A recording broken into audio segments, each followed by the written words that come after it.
আসসালামু আলাইকুম, কেমন আছেন সবাই? আশা করি আল্লাহর অশেষ রহমতে সবাই অনেক ভালো আছেন। আজকে একটা নতুন ড্রাইভিং পর্বে আসছি। ভাই, আপনার নাম? ভাই, আমার নাম হাফেজ মোহাম্মদ জাহিদ হাসান।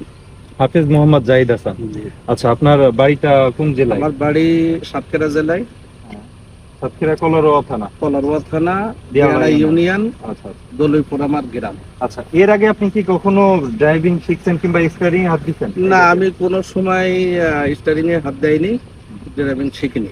এই ঠিক আছে। প্রথম আমার গাড়ি লাইফে চালানো, প্রথম। লাইফে আচ্ছা, প্রথম। ঠিক আছে, দেখা যাক আজকে কতটা কি হয়। আচ্ছা আচ্ছা, সবসময় আমি একটা কথাই বলি, এই মনে করেন ড্রাইভিং সিট, আর এখানে বসে নতুন মানুষদের ক্ষেত্রে সবসময় তিনটা জিনিস, আমি আহামরি কোনো জিনিস মাথায় চাপাই না, আপনি তিনটা জিনিস মাত্র মাথায় রাখবেন। প্রথম হচ্ছে এটা স্টিয়ারিং। আপনি মোটরসাইকেল ড্রাইভ করেন, এর হ্যান্ডেলের স্বরূপ কাজ করে। এটা এটা ডাইনে ঘুরাইলে ডাইনে যায়, গাড়ি বামে ঘুরাইলে বামে যায়। আর এখানে আপনারা দেখতেছেন দুইটা জিনিস আছে, দেখতে পাচ্ছেন নিচে পায়ে দুইটা জিনিস আছে। যেটা ডান পাশে আছে সেটা হচ্ছে এক্সেলেটর, আর বাম পাশে যেটা আছে ওটা হচ্ছে ব্রেক। এক্সেলেটরের কাজ হচ্ছে এক্সেলেটরে চাপ দিলে মোটরসাইকেল পিকআপের যে কাজ করে সামনের দিকে ছুটবে, আর যখন আপনি ব্রেকে চাপ দিবেন তখন হচ্ছে আপনার থামবে। অনলি এই তিনটা জিনিস মাথায় রাখতে হবে। এখন আমরা কিভাবে রান করব গাড়িটা সেটা একটু দেখবেন। আপনি সাইডে যান, ফার্স্ট আপনি উঠলেন। এখন আমাদের কাজ হচ্ছে আমরা রান করব গাড়িটা রান। এই যে দেখেন, আমরা যখন গাড়িটা রান করব আমাদের কিভাবে রান করতে হবে। গাড়ি তো এখন স্টপ অবস্থায় আছে, তাই না? এই যে আমি ব্রেকটা চাপলাম, এই ব্রেকটা চেপে ধরতে হবে। আচ্ছা আর গিয়ার লিভারের এই লাড্ডুটা চেপে ধরে, লাড্ডুর এই যে পুশ বাটন আছে এটা চেপে ধরে এই ডি শিফটে নিয়ে আসতে হবে।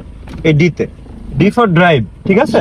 আর কিচ্ছু না, এখানে শুধু আমরা ডিতে দিয়েই এ করব। এই যে দেখেন, আমি যদি এটা নাও ধরি, এখন এই এক্সেলারেটরে পা না দিলেও চলতেছে। হ্যাঁ, ওকে। এখন আমি থামতে গেলে এই ব্রেক করলাম, থেমে গেল। ওকে। আর এখানে পা আছে দুইটা, আমরা দুই পা কিন্তু ব্যবহার করব না। সবসময় অলওয়েজ ভাবতে হবে অটো গাড়ির ক্ষেত্রে আমাদের বাম পা নাই, একটা পা দিয়ে এ করতে হবে আর মুভ করতে হবে এভাবে এভাবে। ওকে। এই যে আমরা এখন রান করতেছি, যদি একটু ঘোরাইতে যাই, এই দিকে ঘুরাইলাম, এই ঠিক আছে, এই সোজা হয়ে গেল। আবার আমি স্টিয়ারিংটা সোজা করে ফেললাম, দ্যাটস ইট।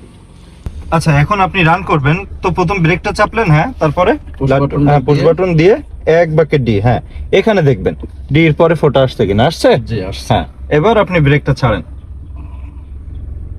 ছাড়েন, পুরো ছেড়ে দেন, সমস্যা নাই। এবার এই পাটা এই ইসে হালকা নিয়ে যান, যান, আস্তে আস্তে চাপ দেন, আস্তে আস্তে ছেড়ে দেন, এত জোরে না, হালকা।